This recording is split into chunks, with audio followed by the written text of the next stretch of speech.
En el origen, en la historia de la circulación vial en España, el desplazamiento de personas o mercancías es un hecho ligado a la existencia del hombre. Desde sus orígenes, el tráfico constituye uno de los fenómenos sociales históricos, económicos y jurídicos en el que se encuentran inmersas todas las sociedades y en el que de factores no existen barreras ni fronteras. En la aparición del automóvil o motor a finales del siglo XIX, con motivo de la necesidad de ordenar el tráfico terrestre, dando lugar así al desarrollo de estructuras de gobierno, tanto para gestionar el desarrollo y mantenimiento de los vehículos y las vías públicas para ordenar los criterios y aptitudes necesarios para conducir estos aparatos. El derecho a circular libremente es uno de los derechos fundamentales del hombre, regidos en la Declaración Universal de los Derechos Humanos de las Naciones Unidas en el artículo 13.1. El ejercicio de este derecho desafortunadamente conlleva un riesgo de daño personal a terceros que debemos eliminar o cuando menos minimizar. En el momento actual, las emisiones medioambientales por el tráfico motorizado suponen un grave riesgo sobre el medio ambiente y sobre la salud de las personas. Sobre el ruido que procede del tráfico y sus correspondientes contaminaciones acústicas están asociados al estrés, al sedentarismo propio del transporte motorizado, que está relacionado con los problemas de sobrepeso y la obesidad. Por otro lado, también es sabido que los accidentes de tráfico han supuesto una grave causa de la pérdida de vidas y en la calidad de vida para la población mundial en las últimas décadas. En estos momentos, con 1,3 millones de personas que mueren cada año en el mundo debido a los accidentes de tráfico. En esto, los accidentes de tráfico han ido pasando para convertirse en una de las primeras causas de muerte, especialmente entre los ciudadanos de menor edad. Esta situación justifica a Naciones Unidas para declararse desde el 2011 al 2020 como la década para la acción a fin de conseguir reducir este problema y mejorar el rendimiento neto social que los beneficios asociados a la movilidad que nos conceden. Para hablar en el origen en España, desde 1778, año en el que se dicta el Real Decreto que insta al gobierno español que gestione la seguridad y la comodidad de los caminos y tránsitos de fácil comunicación hasta la actualidad, en los fenómenos comunitarios que han formado parte de la agencia del gobierno. La agenda del gobierno, aunque la mayoría de los estudiosos consideran que España en el año cero en la gestión de la movilidad es en 1899 y es del 17 de septiembre de 1900 cuando se aprueba el reglamento para el servicio de coches automóviles en las carreteras del Estado y se matriculan por primera vez en un recibo de la matrícula PM1. Cabe citar como anécdota de ese reglamento limitaba la velocidad a 28 km/h en vías interurbanas y a 15 km en vía urbana y obligaba a matricular en un registro único de los vehículos de motor que circulasen por estas vías. Con los hitos importantes podemos mencionar la publicación del 25 de septiembre de 1934, en el que se recoge en ese Código de Circulación de Mercancía toda la regulación de materia de tráfico en la circulación de los vehículos a motor y a la seguridad vial a comienzos del siglo XXI, así hasta la inauguración en 1982 la Dirección General de Tráfico del primer centro de gestión de tráfico en España, en el cual se regula el tramo de la Nacional 2 a la salida de Madrid, creación de la DGT. En el año 1959, para hacer frente a las necesidades derivadas de la creciente motorización del país, se procede a la integración de las distintas competencias dispersas entre distintos ministerios. Desde su creación en dicho año, el organismo de la Jefatura Central de Tráfico se encuentra adscrito en el Ministerio del Interior, antiguo Ministerio de Gobernación. La naturaleza jurídica de la Jefatura Central de Tráfico es la de la organismo autónomo definido en la Ley 6/1997 del 14 de abril de organización y funcionamiento de la Administración General del Estado, cuya finalidad no es otra que el desarrollo de acciones tendentes a la mejora y al comportamiento y a formación de los usuarios de las vías, de la seguridad y la fluidez de la circulación de vehículos, así como la presentación al ciudadano de todo tipo de servicios administrativos pertinentes. El organismo autónomo Jefatura Central de Tráfico tiene personalidad jurídica pública diferenciada, patrimonio y tesorería propio, autonomía de gestión y plena capacidad jurídica de obras dentro de la esfera de competencias. Coincidiendo con el 50 aniversario de la creación de la DGT, se publicaron sendos libros conmemorativos aún cerca de la historia con anécdotas del mismo, entre otras la recopilación de los mejores pósters gráficos creados durante esos años. En el dicho que se dice que todos los caminos conducen a Roma, y es cierto, la primera red internacional de los caminos estructurados y organizados son las calzadas romanas, que unían Roma con todas las partes del imperio. Por lo tanto, también hubo un tiempo en que todas las señales apuntaban a Roma. El primer hito, llamado Milliarium Aureum Marco, en el inicio de la extensa red vial desde Roma, de ahí el famoso dicho. Son precisamente los romanos los primeros que establecen los ciertos códigos de señales para orientar al viajero en el tránsito por las calzadas. Estos hitos señalíticos romanos se llaman millarios y comentaban en millas romanas a la distancia desde ese punto a los diferentes destinos que comunicaban a la vía o calzada.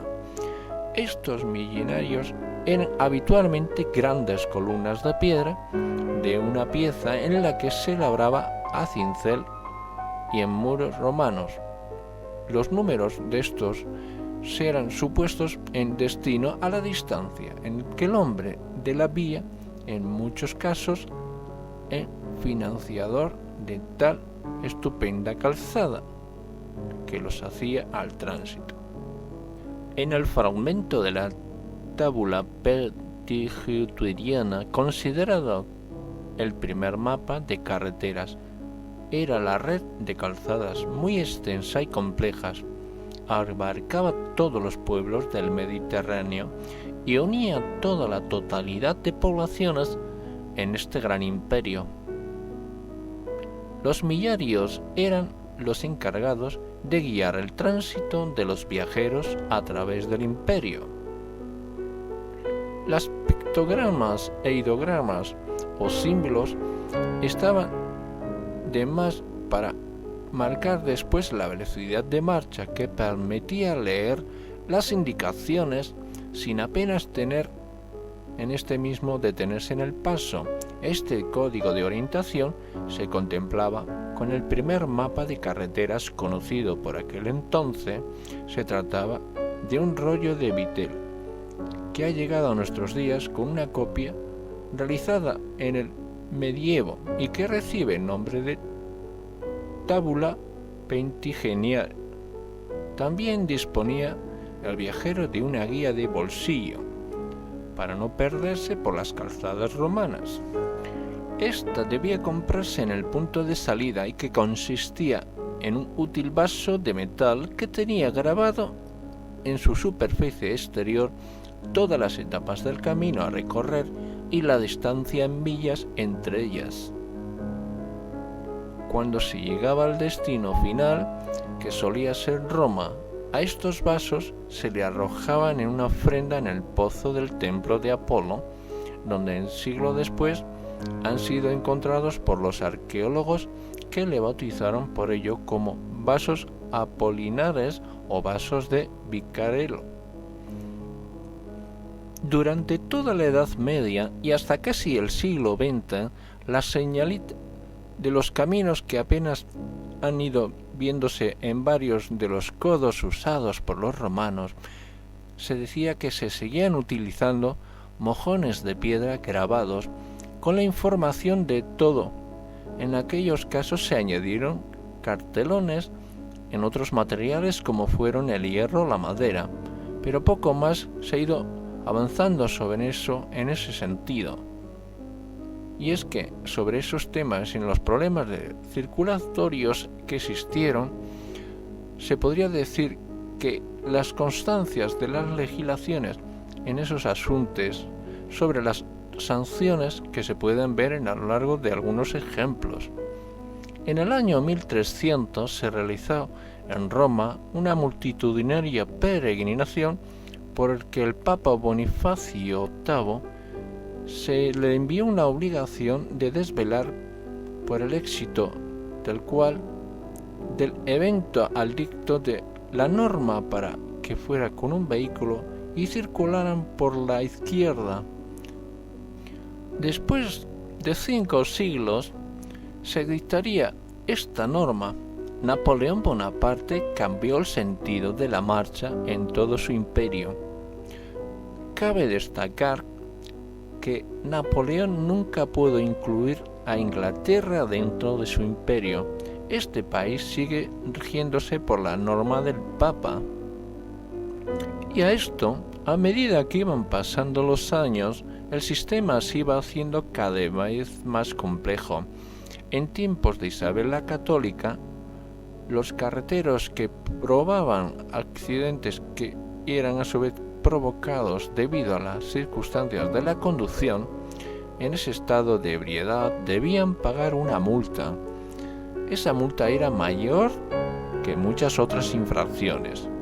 Y en el año 1584, el virrey de Valencia se dispuso a la pena de excomunión de mayor a quien acaparara su carro en la calle por las que debían transitar las procesiones más solemnes.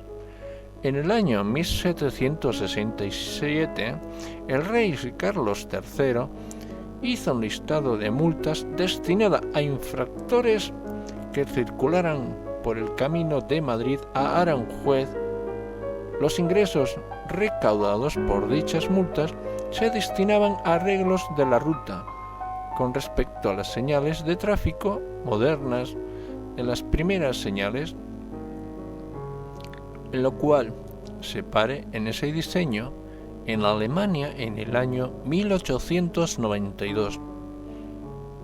Esta consistía en una calavera metálica que se iluminaba por la noche. La implantación de esta señal provocó el pánico de los viajeros. A principios del 1800, las bicicletas se convierten en un popular medio de transporte como resultado del aumento del tráfico rodado. Las organizaciones de ciclismo y las autoridades locales comenzaron la colonización y la colocación de señales de tráfico con calaveras y tibias cruzadas para advertir a los ciclistas de las pendientes, resbaladizas u otras situaciones peligrosas. Además del siglo, sobre estas se contabilizaban unas 4.000 señales instaladas en Inglaterra. Fue entonces por el siglo XX donde comienza la aparición exitosa de un ingenio que caminaría siempre en el mundo del transporte y de las comunicaciones, el automóvil.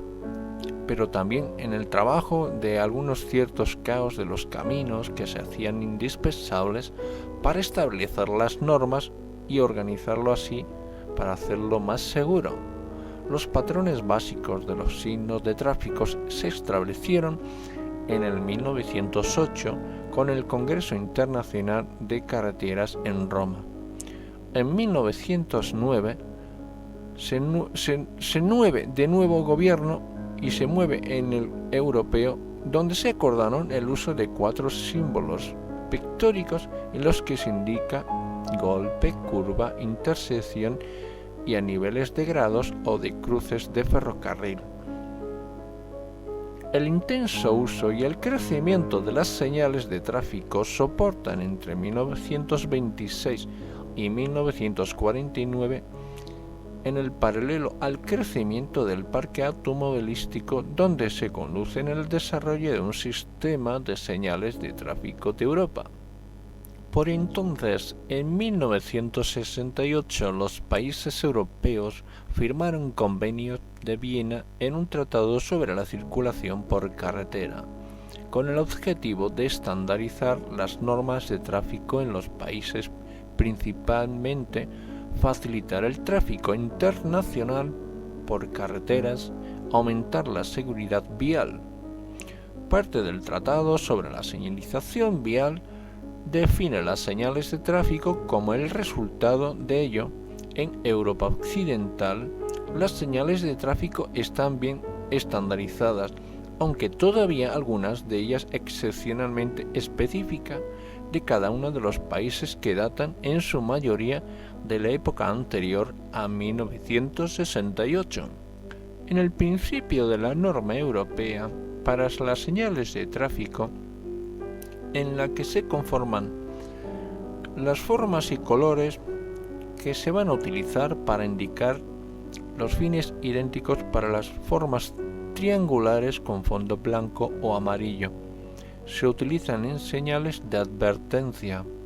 Además, la Convención de Viena permite una forma alternativa para las señales de advertencia, una forma de diamante que rara vez se utiliza en Europa, como es en Irlanda. Las señales de prohibición en Europa son redondas, con un borde rojo, otros signos secundarios informativos, y a varios de estos son de forma rectangular.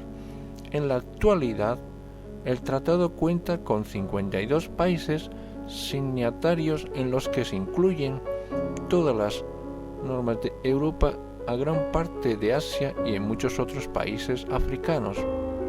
Estados Unidos desarrolló en su principio sistema de señalización vial, que también fue adoptado por otras naciones con variaciones propias de cada país. Este sistema está implantado en toda América y en casi la totalidad de Oceanía y en algunos países africanos. Los primeros intentos de normalización de las señales norteamericanas se producen en el año 1905. El Automobile Club Buffalo instaló una extensa red de señales en los Estados Unidos de Nueva York.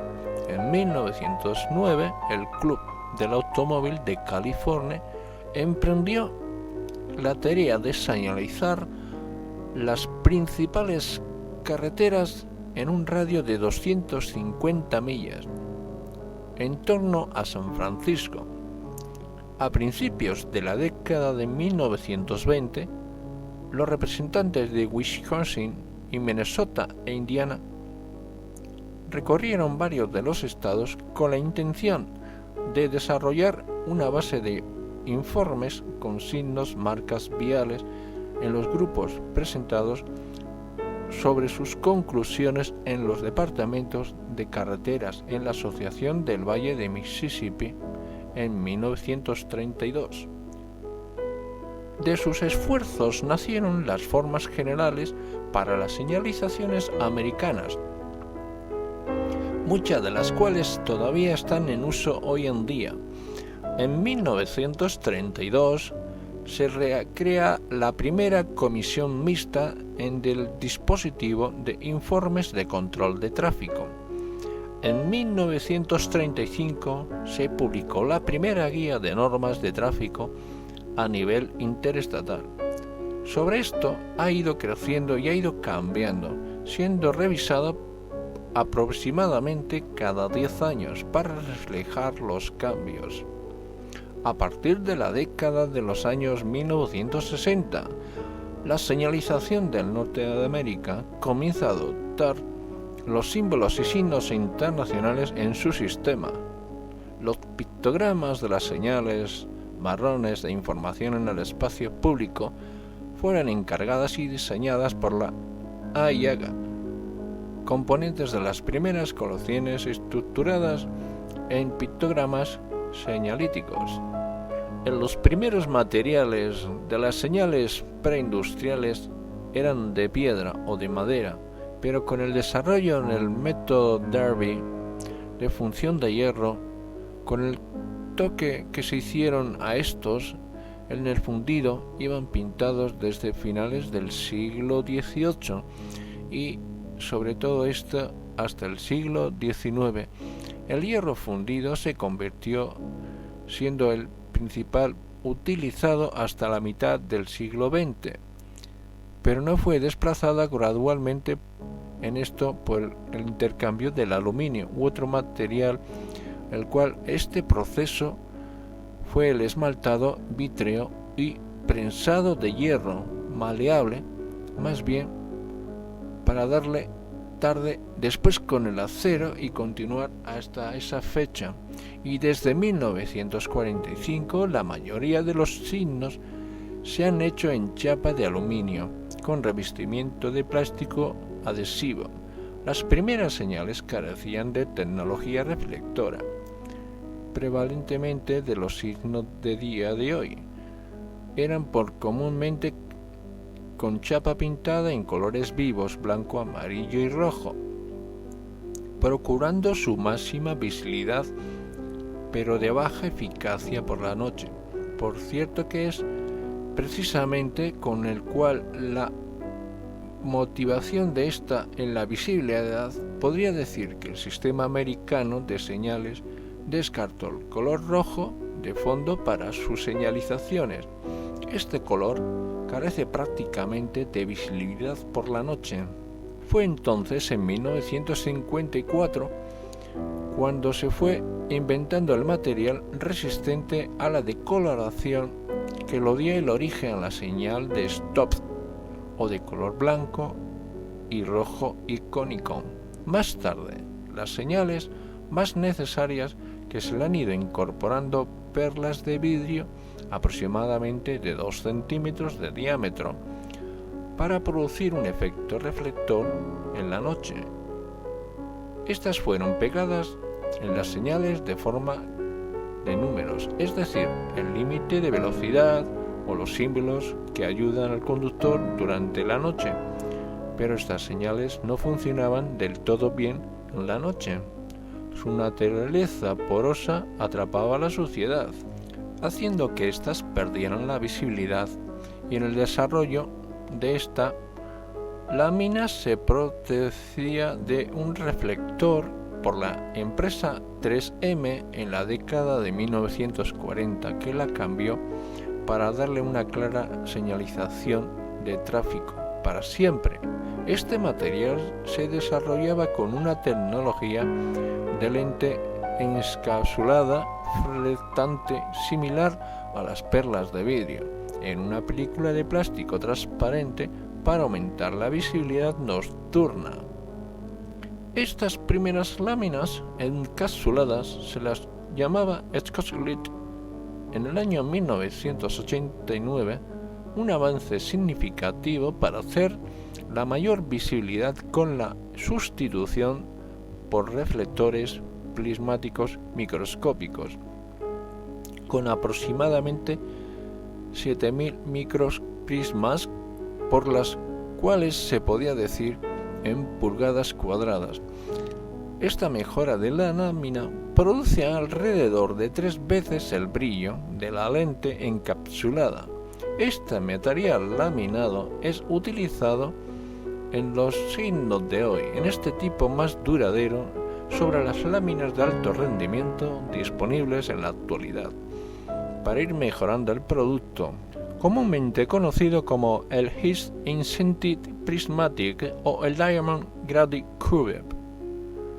El diseño del mecanismo de patentación por Garrett Morgan en la historia del semáforo casi merece un capítulo aparte. Primero, podemos decir que sus antecedentes del semáforo, que vienen inspirados en las señales luminosas, ya que se han ido usando en las redes ferroviarias, que tienen lugar en 1868, cuando se instala la primera especie de semáforo en el exterior del Parlamento británico de Westminster, siendo la obra del ingeniero J.P. Higgins, especializado en señales de ferrocarril. Tenían en los aspectos de la señal de ferrocarril que estaba equipado con lámparas de gas roja y verde. Se encendían por la noche. Tuvo un corto periodo en funcionamiento porque se explotó, matando a un cierto policía en su momento por un accidente, al cual, continuando a estos experimentos hasta la aparición del automóvil, yendo a hacer multiplicaciones por las calles, utilizando sobre la ciudad, siendo imprescindible retomar a continuación estos mismos temas.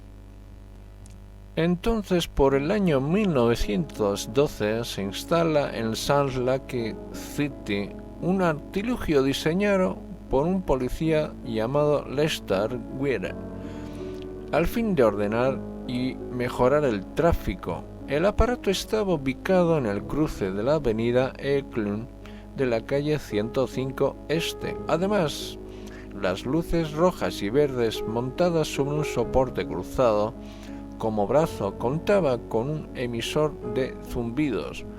Dos zumbidos indicaban el paso del tráfico que venía por la avenida y un zumbido que permitía el paso de los que venían por la calle 105, pero este semáforo debía ser activado manualmente.